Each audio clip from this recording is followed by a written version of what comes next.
Hi guys, my name is Lisa Tonsel. I'm an entrepreneur, I'm an author, I'm a transformational coach. I have both a bachelor's degree and a master's degree in psychology with an emphasis on Christian counseling. And last but not least, I am a licensed ordained minister for over 20 years, both inside and outside the four walls of the church. Now, I didn't tell you all of that to brag on myself. I just wanted you to know that aside from all of that I told you, I wasn't prepared. I wasn't prepared for what life was going to throw my way. Have you ever lived life and thought life was going to turn out a certain way? Nothing in life happened the way I thought it would happen. But I'm not sad about it because all things seem to work out the way it should. Well, over 16 years ago, I was in ministry with my husband, preaching the gospel alongside of him.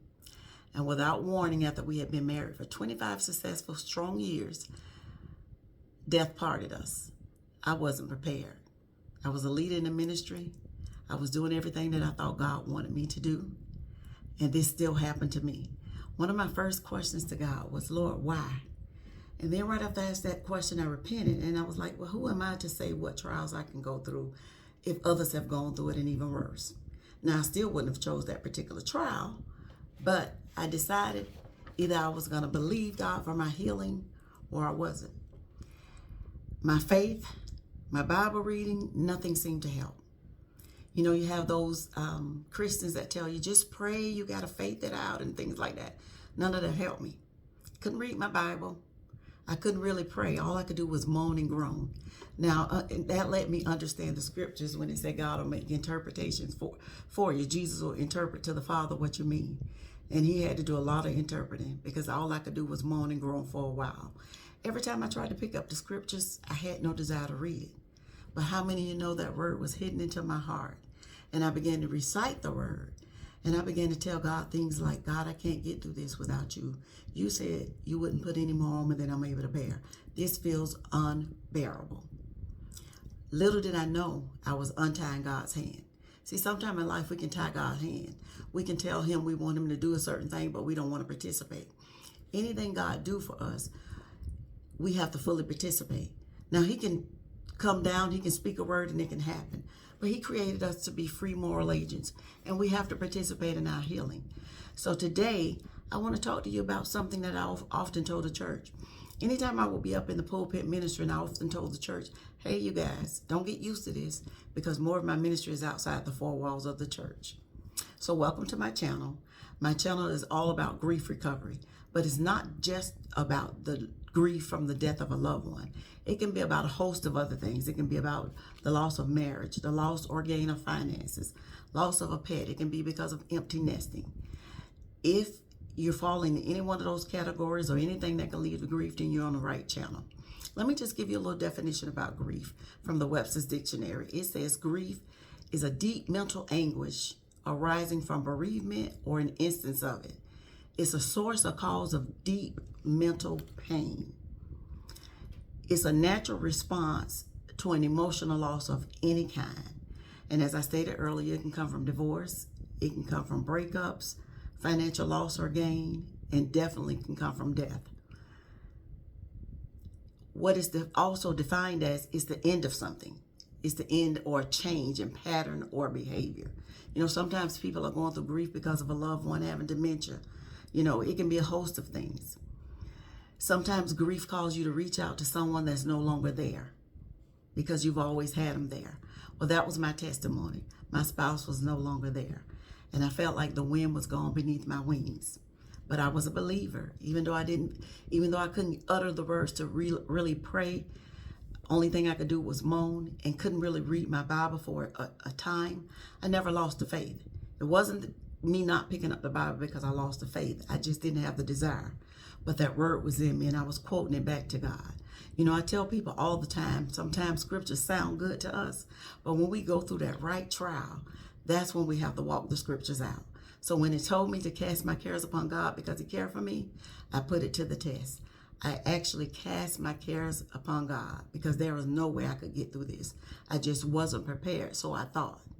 Now, in hindsight, I realized God had prepared me for just that. Okay? So in grief, there's a host of responses. A lot of times when you're dealing with grief, you go through a lack of concentration, interrupted sleep, eating less or more. Some people are stress eaters. I'm not one. I can't eat if I'm stressed. It can lead to issues with faith, trust, and even stability. Grief comes and it can shake your very core. Reactions to grief are individual. There's no one size that fits all. I won't heal the way you heal. You may not heal the way I heal. But healing is definitely for everyone. God never intended for us to grieve for a lifetime. Some believe that there's not stages to grief. I believe there's stages. There's different things that can affect you while you're grieving, because I definitely went through what they consider the 5 stages of grief. One being denial. When it happened to me, I denied it. I think it was surreal to me. So I kept wishing and hoping that I would wake up from this dream or this nightmare. Then I went through an anger stage, a feeling like my loved one didn't fight hard enough to stay here. And then I began to bargain with God, saying, God, if you do this for me, if you bring this person back, I'll do X, Y, Z, whatever that may be. I went through a little bit of depression. I just didn't stay there.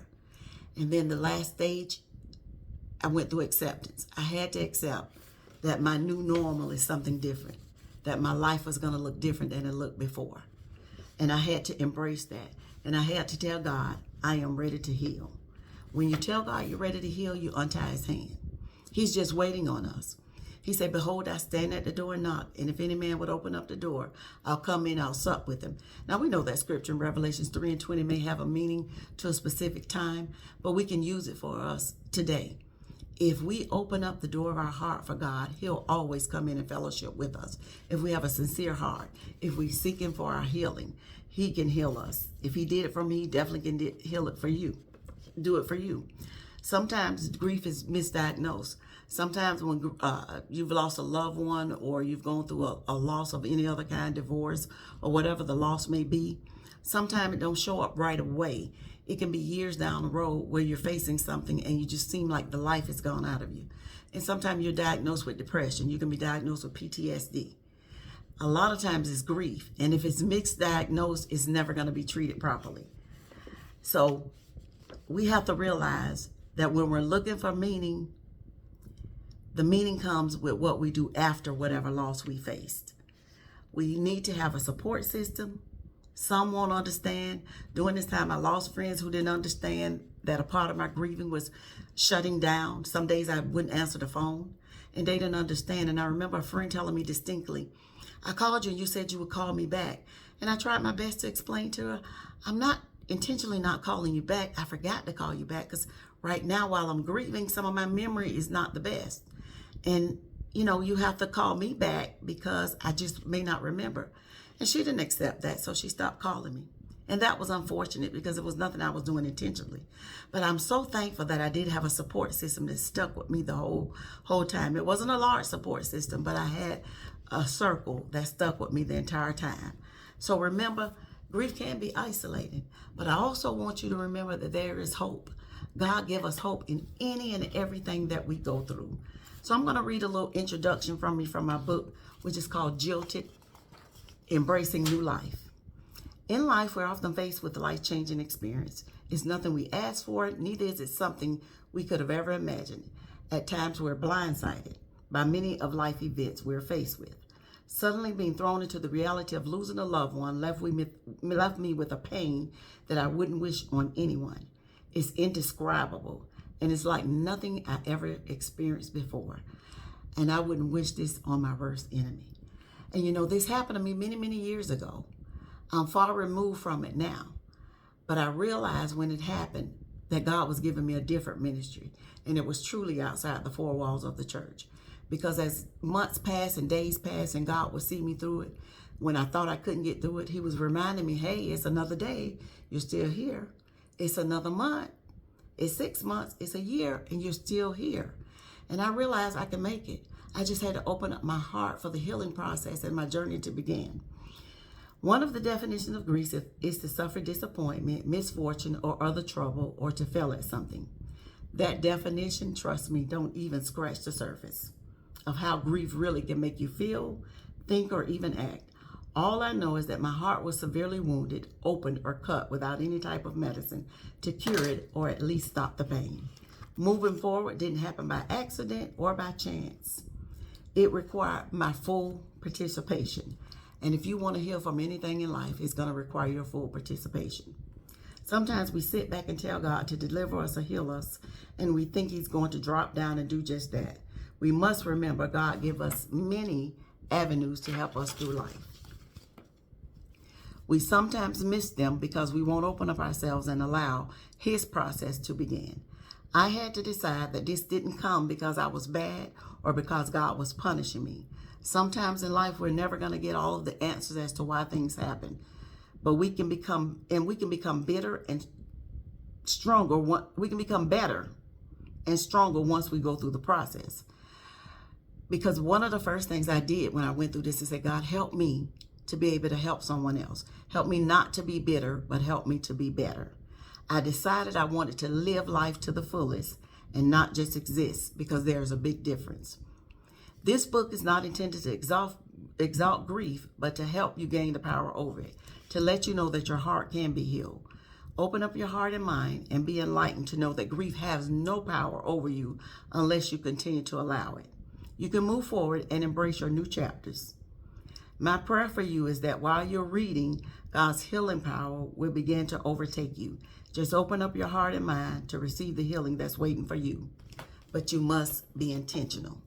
Now, I wrote this book, but whether you ever get this book or not, I'll have the link down below. Whether you ever get this book or not, I want you to open up yourself to the healing that God has for you. The purpose of my channel is to talk about it. It's for us to talk about it and to help each other move forward. So I hope that with this, that I'm past 16 years over this incident that happened in my life. And I can tell you this, when I embraced my new life, God had a new life that I could have never imagined. Sometimes we get stuck because we can't allow our life to go on past the event that happened with us, past the loss of whatever it was. Sometimes we get stuck. But if we just lean and depend on God, he can see us through anything. So I'll challenge you today to like and subscribe to my page so that we can help each other get through this. Let's talk about it. Let's be intentional and let's move forward. You can do it. Just like I did it, you can do it.